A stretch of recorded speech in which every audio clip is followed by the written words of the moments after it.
Hello, good evening, comrades, and welcome to the usual Sunday night meeting of the Online Communist Forum hosted by the Communist Party of Great Britain Weekly Worker. As is usual, we'll have a speaker giving an introduction to a topic that has been prominent in politics over the last week. And this week, Comrade Mike Nair from Divisional Central Committee of the CPGB will look at the Supreme Court's decision to rule that the legal definition of a woman should be based on biological sex. After Mike has spoken, which is usually about an hour, we'll of course take questions and contributions from the floor. And please, if you do need to speak, raise your hand and myself or one of the backroom staff will allow you into the forum. So Mike, I'd like to pass over to you, please, for your introduction. Thank you, Bob. I'm just going to start sharing my screen. So the title of my talk, Usurping the Legislative Power in the Interests of Tory Party and Tory Press Campaigning. And then the subtitle is the case name. For Women Scotland is a lobby group. I don't know where it gets the funds from to pursue, to spend £500,000 on two occasions in the UK in costs in two occasions in the UK Supreme Court. But evidently it does, has the funds. I'm going to start actually I have to apologise to comrades perhaps for the fact that some of this is going to be slightly technical law. I'm going to start in perhaps a slightly surprising place. In the 1970s, and Centrepoint, tower block in Tottenham Court Road, near Tottenham Court Road Tube, which was put up and was consisted at the time mainly of office space. It's since been converted into flats, but at the time it had office space with some maisonettes above the office space. And it was left vacant because leaving it vacant gave rise to a saving on the rates. And at the same time, the developer could speculate on the expected rise in property values. And the consequence of this was that in January 1974, it was squatted by homelessness campaigners. And the consequence of its being squatted by homelessness campaigners, and generally that this property being left vacant in the context of the housing crisis, which has not got significantly better since 1970s, was that Camden London Borough Council attempted to compulsory purchase the luxury maisonettes in Centrepoint for the purpose of using them to house the homeless under statutory powers which it had to compulsory purchase vacant property for the purposes of housing the lomeless. This proposal, naturally enough, attracted a Tory press campaign, loony lefty council trying to expropriate luxury flats for housing the homeless, luxury maisonettes for housing the homeless. And we've got a edge of that on the fourth entry on the side of the fourth link on the side of this slide of the Hansard discussion of legislation which was being proposed to make it easier to expropriate vacant property for housing the homeless. And in due course, the legal owners attempt to in fact succeed in overthrowing this compulsory purchase order. Court of Appeal perfectly sensibly says, yes, it is legally permissible for local authorities to compulsory purchase flats or maisonettes which are above ground level. And moreover, if they need to compulsory purchase the access for water, electricity, sewage, etc., in order to do that, they can do that. That's 1976. That's a decision in the Court of Appeal, which is politically embarrassing to the Conservative Party. And the House of Lords in April 1977 duly overthrows that decision. This is Sovmott's Investments against the Secretary of State for the Environment, and says that the local authority doesn't have the power to compulsory purchase the rights of access, what's called the easements, for access to these maisonettes, because they didn't exist, in essence, because they didn't exist before the compulsory purchase would have been posed. And therefore, the Conservative press campaign is right. The Camden Council was wasting time and money trying to compulsory purchase these flats.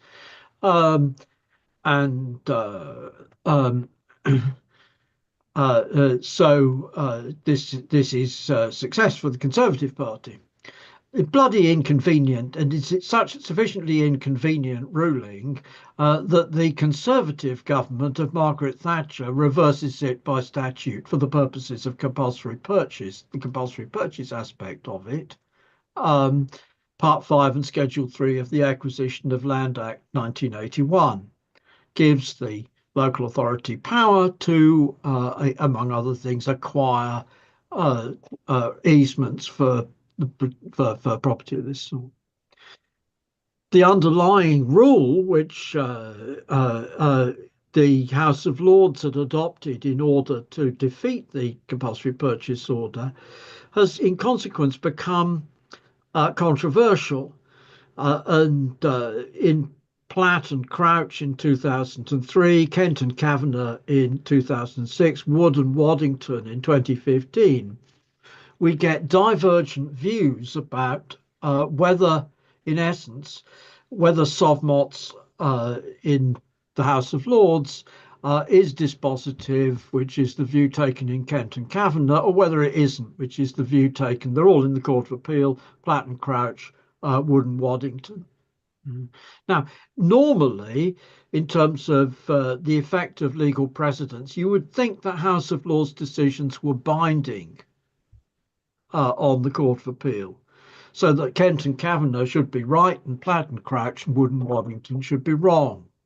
But in what the courts say is, well, in Sovmott's, they didn't take proper account of a prior case back in the 1920s. Again, why that should overthrow the authority. The reality is that we can't say, or lawyers can't, in their capacity as lawyers, and can't in court say that Sovmott's was simply a decision to defeat the decision in the Court of Appeal with a view to avoiding embarrassment to the Conservative Party in its electoral campaigning and to the Conservative press in its campaigning against the Labour Party. And the consequence of that, it's a senseless, in terms of its practical implications, it's a senseless ruling, but it creates a level of uncertainty in the law subsequently because of this senseless ruling, whose only purpose is to protect the Conservative Party's electoral campaigning. Now we come to our present case, and I'm arguing in this presentation that this is the same sort of phenomenon. For Women Scotland Limited, as I said, lobby group, anti-trans, in essence, anti-trans lobby group against the Scottish ministers. Decision in the Court of Session Inner House, which is the equivalent of the Court of Appeal in England, by Lady Dorian, who is the Lord Justice Clerk, which is the senior member of the court, Lord Malcolm and Lord Pentland, they rejected the arguments of For Women Scotland, but their decision is reversed by the Supreme Court of the UK, consisting of Lord Reid, who is the senior judge of the UK Supreme Court, Lord Hodge, Lord Lloyd Jones, Lady Rose, and Lady Simler. And the judgment is technically by Lord Hodge, Lady Rose, and sorry, it should be Lady Simler, that's me, typo, with whom Lord Reid and Lord Lloyd Jones, without having actually contributed to the judgment, just agree with it. Just a quick flag sideways on who these people are. They're all, apart from Lord Reid, people who were appointed to the Supreme Court by the Conservative administrations between 2010 and 2025. In terms of their backgrounds, Lord Hodge, after going to the Scots Bar in 1980, Cambridge and Edinburgh, and then going to the Scots Bar in 1983, was a civil service lawyer. Then in 2005, by the Blair administration, appointed to the Scottish Court of Session, with a special responsibility for Exchequer, which in the Court of Session means primarily commercial and corporate cases, because it's stuff which is subject to UK law rather than just the Scots law. He's Kirk of Scotland, and chaired the Kirk of Scotland Commission in 2009-11 on same-sex relationships and the ministry. Lord Lloyd Jones, MA and LLB, which is a master's in Cambridge, and went to the bar, qualified for the bar in 1975, but was then a law fellow at Downing College, Cambridge, working chiefly on public international law and private international law. Then went to the bar, went into practice in 1991, part-time judge from 1994, High Court from 2005, Court of Appeal 2012, UK Supreme Court 2017. Lady Rose is younger, bar in BA Cambridge, BCL, which is a master's in Oxford, bar in 1984, then worked for the government legal service successively in the Treasury, in the Ministry of Defence, and as counsel to the Speaker of the House of Commons, part-time judicial roles to 2013, then Judge of the Chancery Division, Court of Appeal 2019, UK Supreme Court 2021. Lady Simler, BA Cambridge, went to the bar in 1987, became, among other things, junior counsel to the Inland Revenue, part-time judicial roles, and then High Court 2013. So, as I said, most of these people, they're Conservative appointees. It's also the case they're all people with a record of uh, um,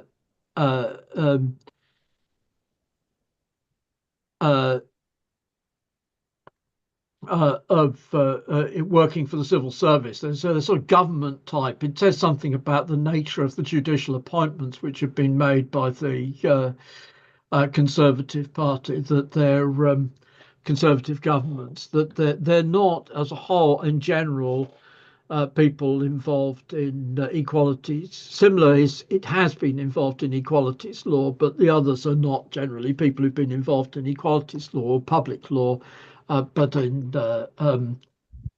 international and private law. The issue litigated, what we're concerned with is Gender Representation on Public Boards Scotland Act 2018. So it's a Scots Act of Parliament, which says that public boards, which is sort of quangos of one sort and another in Scots local government, and Scots national government and local government, should have a gender representation objective with the aim that 50% of non-executive members of the boards should be women. In the first set of litigation, the Scots government was connected with the Scots government's Gender Recognition Act, which was struck down by the Supreme Court a while back. But having lost, the Scots government has then given guidance that there is no definition of woman in the Act. Therefore, woman has the meaning under Section 11 and Section 212 of the Equality Act, with it, but in addition, Gender Recognition Act 2004. So this is not the controversial Scots legislation. If there's a full gender recognition certificate has been issued to a person, their acquired gender is female, the person's sex is that of a woman, and where a full gender recognition certificate has been issued to a person, their acquired gender is male, the person's sex becomes a man. And the question is a very narrow question. Is this guidance for the purpose of a 50% women rule for public bodies legal? Is it valid? And I add to the point, who is it who has a full gender recognition certificate under the 2004 Act? They have to have been diagnosed with gender dysphoria, medically diagnosed with gender dysphoria, to have lived in the acquired gender for 2 years immediately before applying, to intend to live in that gender until death, and provided a statutory declaration that there's nothing in their marriage status which is an obstacle to them having a gender recognition certificate. So it's not by any means, and indeed the reason why the Scottish Gender Recognition Act and the proposals which were originally made by Theresa May to make gender recognition easy is bloody difficult, seriously difficult to get a gender recognition certificate. And we are talking primarily about post-operative transsexuals. Okay. Now we come to the Court of Session. The decision in the Court of Session, in essence, is that the nature of the Gender Recognition Act, the way in which the Gender Recognition Act 2004 is drafted, reference to sex cannot mean simply a reference to biological determinants. And then they go on to discuss at considerable length the point which is the conclusion, in essence their conclusion, that the word, quote, woman, in the context of the Gender Recognition Act and the Equalities Act read together, Equalities Act 2010 read together, has different meanings depending on the particular context. So that trans women can be women for some purposes, and at the same time not be women for other purposes. And those different purposes essentially reflect the judgments which were made by Parliament. I make this point important because it's an important one, that Parliament, having said in the Gender Recognition Act that where there's a gender recognition certificate, the person's sex is taken to be that of the acquired sex, then produces a series of specific carve-outs in relation to, for example, service in the armed forces, prison, etc., etc., etc. We know we may disagree, and it may well be the case that we disagree with the choices which were actually made in 2004 in relation to carve-outs, but prima facie the point about these is that these are choices which were made in the legislation on the basis of extensive discussion and so on. And so the Court of Session's judgment looks on the face of it to be just straightforwardly that that's the right answer from the point of view of a court loyally applying statute law. Now we come to the UK Supreme Court. And at paragraph 265, which is not the final paragraph in the judgment, the court makes the point, we are aware that this is a long judgment. 88 pages of PDF. I took the HTML version and reduced it to 10-point type and 3-point gaps between sections, and it still comes out at 37 pages. Actually 9-point type for the quotations. This length buries the argument, makes it really difficult to get a hold of what the court is arguing, because it buries all the argument on the core question in a mass of narrative history whose purpose is merely rhetorical, to surround what they're saying with a mass of narrative history which offers a rhetoric in support of their conclusion. And then the central operative points. First operative point, the word woman has to have one meaning throughout the statute. It can't be said that it has different meanings for different purposes, having regard to the carve-outs and so the general principle and the carve-outs. Secondly, that meaning is biological sex. And thirdly, there are only two sexes.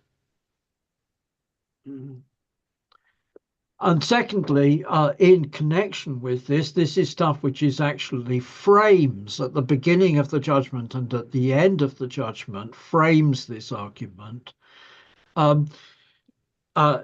is argument about how courts interpret statutes and should interpret statutes, and arguments in which the court is, in my opinion, using reasoning which is only appropriate to a legislator, and which would be appropriate reasoning in a discussion in Parliament, but is not appropriate reasoning for a discussion in court.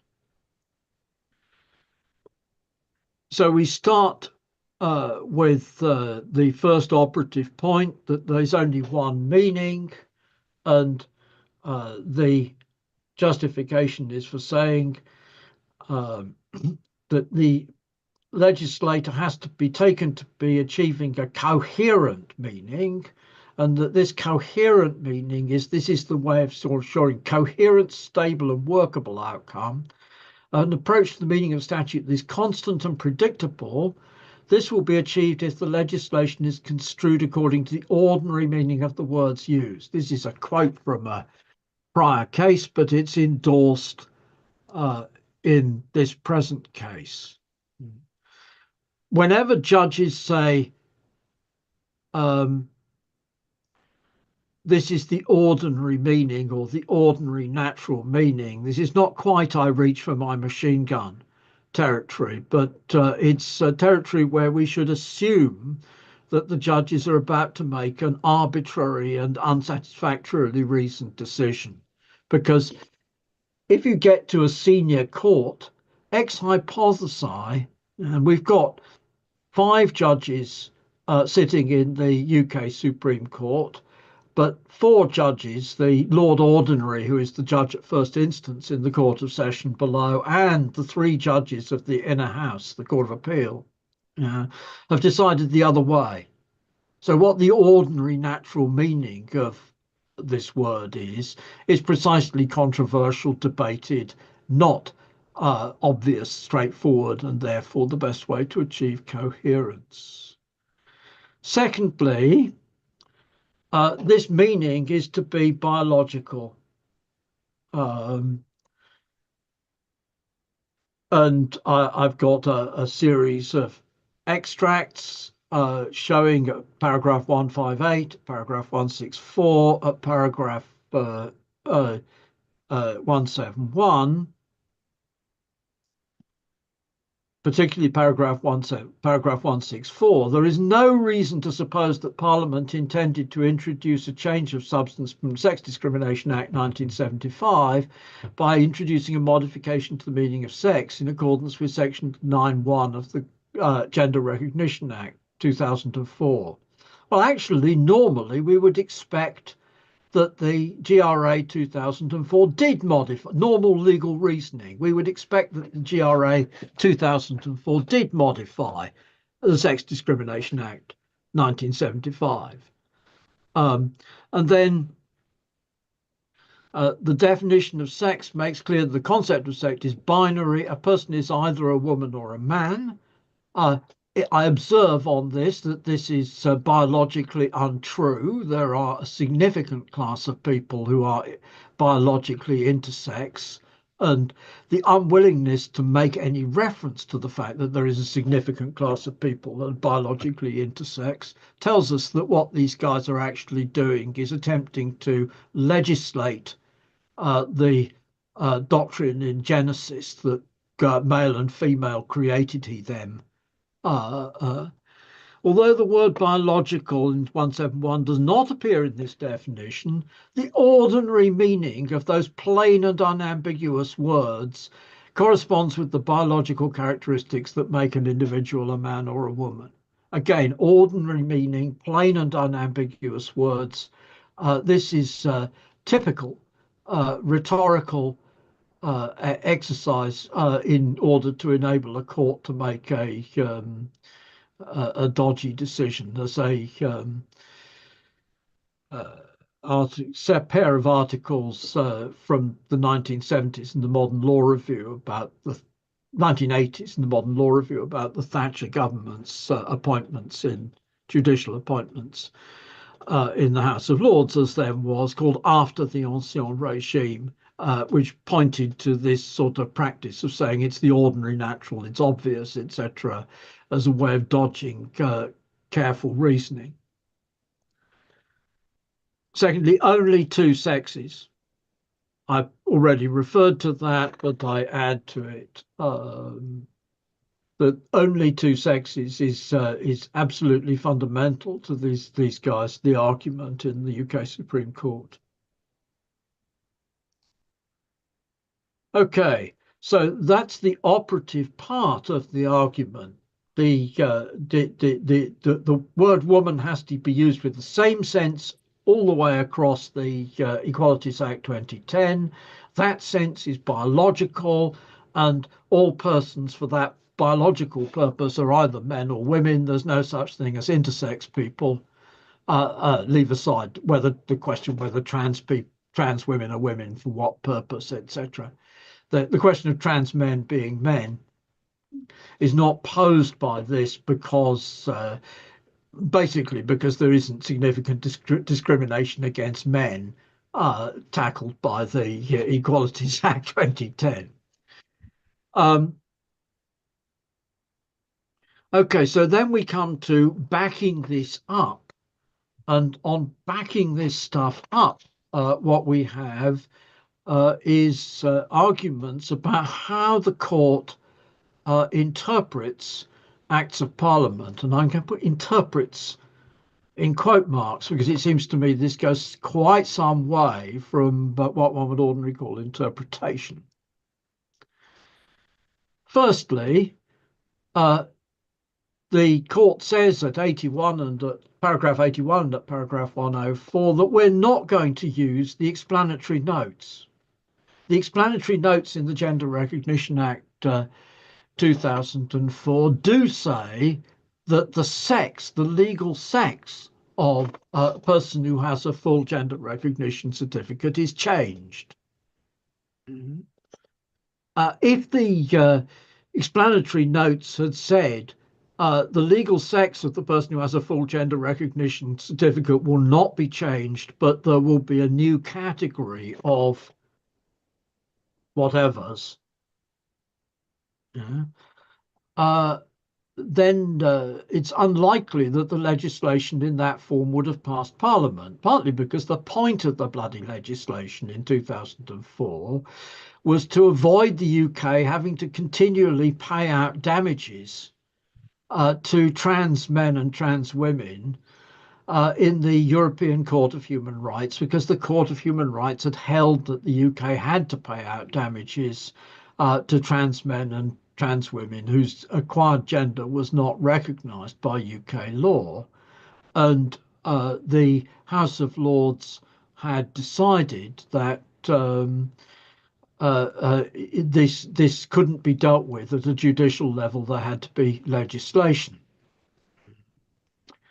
So we have, incidentally, in this case, the Guardian has reported on April the 18th that the woman who was the Deputy Director for Discrimination Law at the Equalities Office and the lead official for the Equalities Act 2010 says the exact opposite, that the intention of Parliament, as far as it's known from the what's called the travaux préparatoires, the discussions in Parliament and the preparation for the Act, was indeed to recognise for some purposes the acquired sex as the legal sex.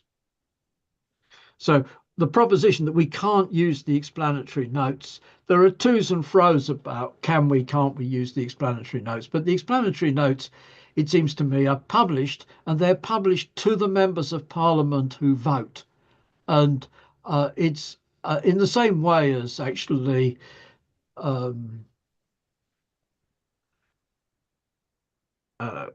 it has been said that if the government minister says to Parliament, this is the effect of this section, it's not consistent for the government to be allowed to argue the contrary of that in court, because they've persuaded Parliament to vote for it on the basis of what they hold out the effect of the section to be.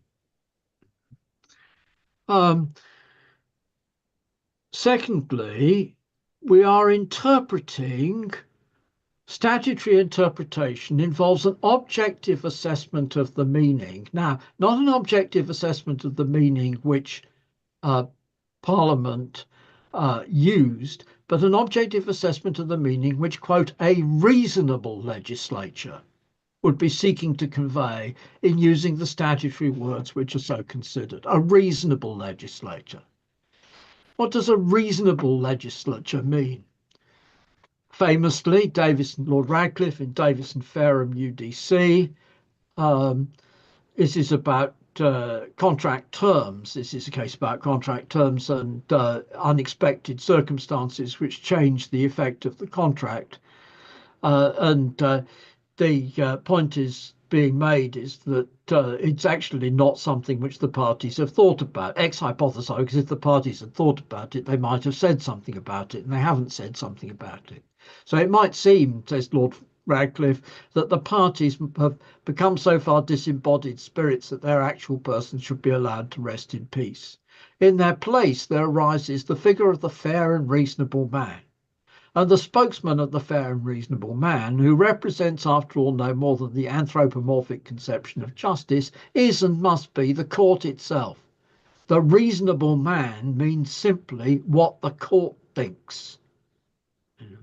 So if we interpret acts of Parliament on the basis of what a reasonable Parliament must have be taken to have intended, it means what the Parliament must be taken to have intended if it agreed what the current members of the court think should be the case.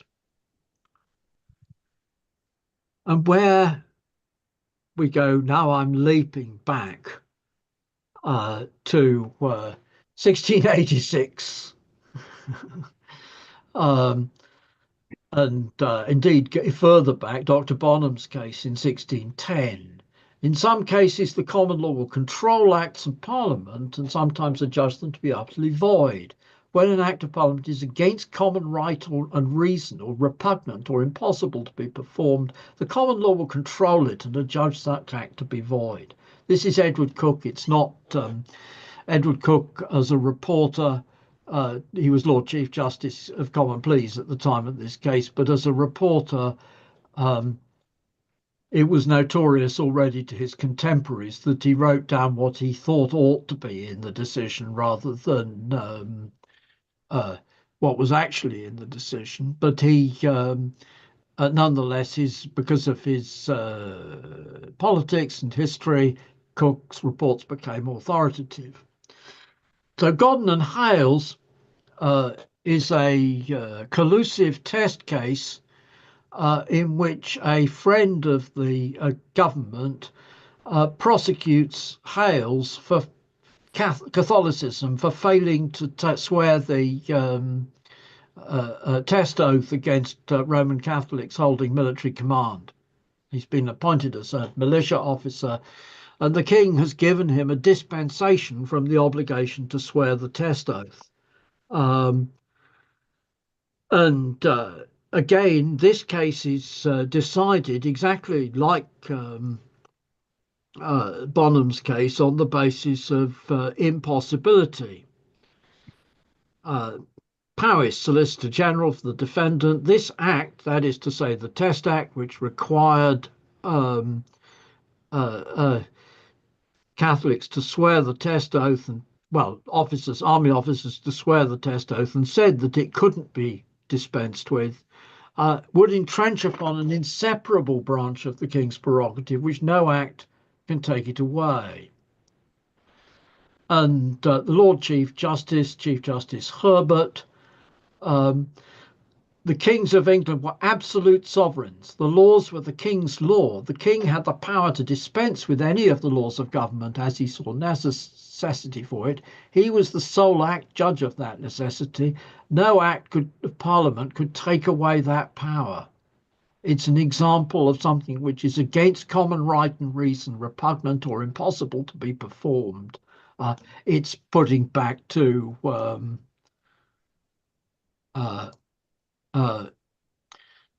my earlier slide, the result is the statute becomes incoherent. There's no coherent statutory text because of the internal contradiction. Now, what happened after Godden and Hales is that King Billy came over with the Dutch fleet and army, and King James was chased out of the country, and the entire senior judiciary were arrested and jailed, except the ones who fled to France along with King James. And some of them died in jail. Some of them were released after some years. And Bill of Rights 1689, that the pretended power of dispensing with laws or the execution of laws by regal authority, as it has been assumed and exercised of late, is illegal. So my point is that the nature of the reasoning which the Supreme Court adopts in order to get, in terms of statutory interpretation, to its conclusion is essentially the same sort of reasoning as the reasoning in Dr. Bonham's case and in Godden and Hales. It's a usurpation of the legislative power. And we go a little bit further on this. The judges are writing like legislatures. I give two examples of this. The first is that they cite in section 19, which is also paragraph 247, rather a long paragraph to be a single paragraph, but nonetheless it is, the Equalities and Human Rights Commission, quote, recognition of problems in their interpretation of sex as certificated sex. That is to say, actually, when the Conservative government leaned on the EHRC and got them to go along with the anti-trans campaign, the EHRC issued this, how shall I call it, one way or another, it's ambiguous text, but this ambiguous text is then read by the members of the Supreme Court as a reason for them to adopt the interpretation which they adopt. And given that the EHRC openly said, in fact, that dealing with the problems which they identify required legislation, for the Supreme Court to adopt this biological sex definition all across the board, one definition, biological sex, is precisely, and to do it on the basis of the recommendations of the EHRC, which are tentative ones, is precisely to legislate. And that's reflected in also in section 20, which is the point which Lord Sumption has made, that uh, trans people are still protected from discrimination in other ways. And for example, the point is that we have existing law that the Equalities Act protects from discrimination people who are thought to be gay but aren't. If they're discriminated against because they're believed to be gay, that can nonetheless be discrimination on grounds of sexuality for the purposes of the Equalities Act. And so the idea, therefore, is that trans women can be protected from discrimination against women because they're believed to be women, although they aren't women. Again, this elaborate, and I said quite long, paragraph 248 to paragraph 263. Yeah. This is reasoning which would be appropriate for the legislature, appropriate for parliamentary discussion, but is not appropriate for judicial discussion of what is purports to be judicial discussion of the particular use of words in the relationship between the Equalities Act 2010 and the Gender Recognition Act 2004, and in particular the guidance which has been given by the Scottish ministers in connection with the meaning of the word woman in that context. So my point here, again, if it had been the case that the Court of Session's ruling had been upheld in the Supreme Court, which would have been the rational course of action, that is to say, trans women are women for some purposes, and they're certainly women for the certainly trans women who are post-operative trans women are women for the purposes of being discriminated against as women. And indeed, the court admits this in so far as it wants to give them a protection from being discriminated against as women on the basis that they're believed to be women, although they aren't women. Trans women are women for some purposes, trans men are men for some purposes, not for others. The decision of the Court of Session is broadly sound, but it would have been embarrassing to the Tory press and embarrassing to the Tory party if the decision of the Court of Session had been allowed to stand. So to resist this embarrassment to the Tory press and the Tory party, we get an extremely artificial piece of reasoning on the part of the UK Supreme Court. And this extremely artificial piece of reasoning in part of the UK Supreme Court involves the Supreme Court in asserting a prerogative right to overrule statute by way of, quote, interpretation, unquote, which is rests on reasoning of a sort which was condemned in the Revolution of 1688 and the Bill of Rights 1689. Okay, so this is almost all I'm going to say. I'm just going to make two observations. The first is that both of which are about useful idiots of different sorts. Useful idiots one is the Communist Party of Britain and the Young Communist League, who have issued a statement welcoming the Supreme Court judgment. This materialist outcome, they say, corroborates our view that sex must mean biological sex for the purposes of the Act, and that any other interpretations would negate its single-sex statutory interpretations. You're great materialists, comrades. What about intersex people? But equally, what about, do you really think that post-operative trans women ought to be placed in men's prisons? Or that post-operative trans women ought to be forced to use men's public toilets? Or indeed that we should have, as we've got in the States, butch lesbians getting arrested using women's toilets for being, quote, looks as though they're really men. Are they trans? Are they trans? Yeah. Um, as I say, this is useful idiots on the part of the CPB and the Young Communist League. Useful to the Conservative Party because they're defending what is in essence uh, uh, judicial action to promote Conservative Party electoral campaigning and Conservative press electoral campaigning. Useful idiots too is the part of the left which simply tails trans activists and explains the Supreme Court decision as, quote, transphobic. I think there's absolutely no reason to suppose that the members of the Supreme Court are phobic about trans people. They aren't. They're just party to a cynical, dishonest manoeuvre which was originated by political operatives around the Republican Party in 2017-18 to target trans people on the basis that trans people are a vulnerable minority who can be targeted as a way of performing a dog whistle.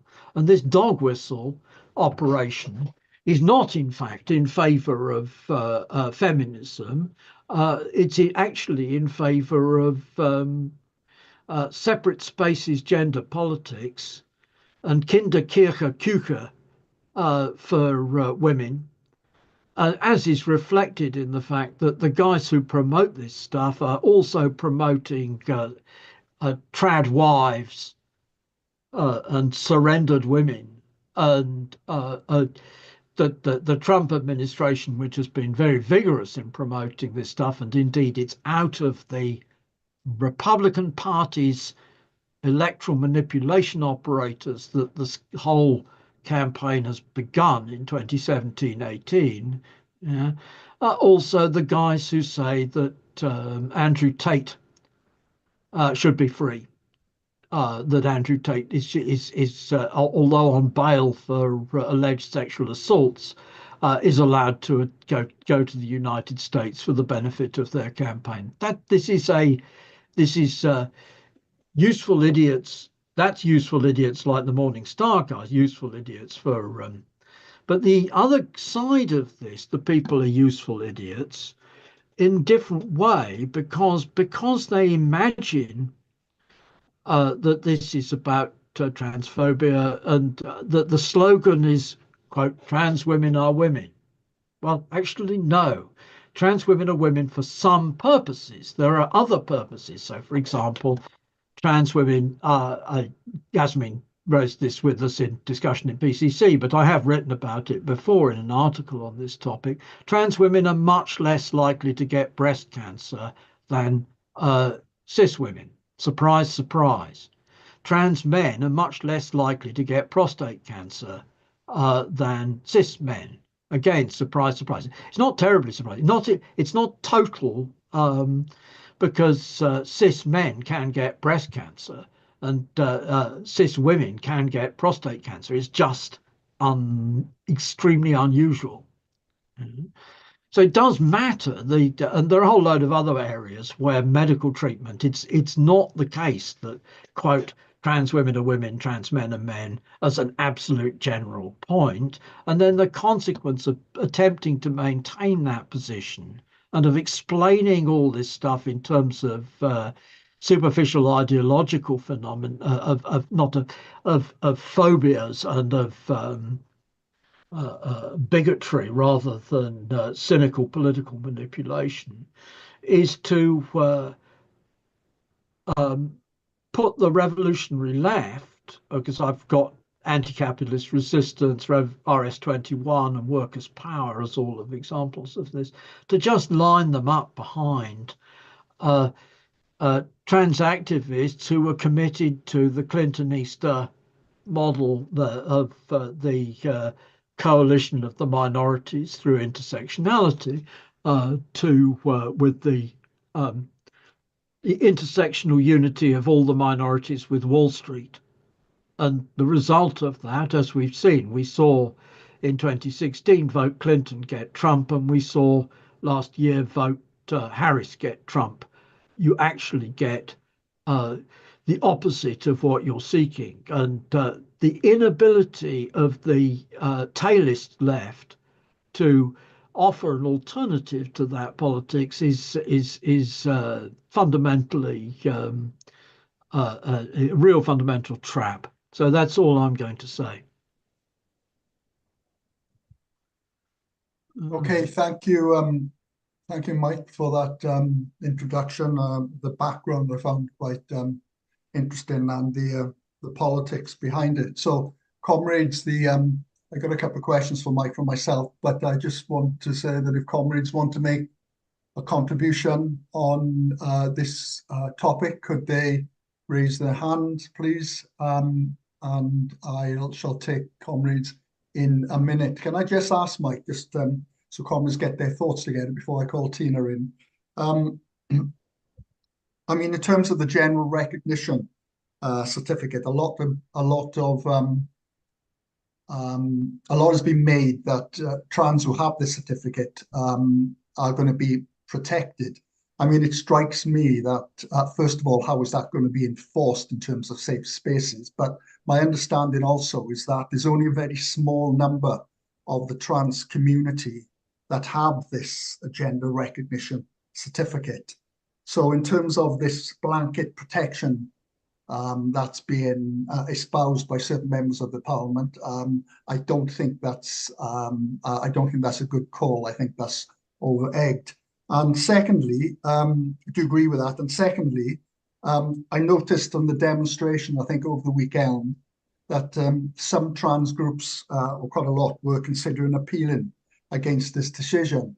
And given the rightward shift in politics at the moment, the political bias that you've highlighted, do you think they'll have any success whatsoever in reversing this decision?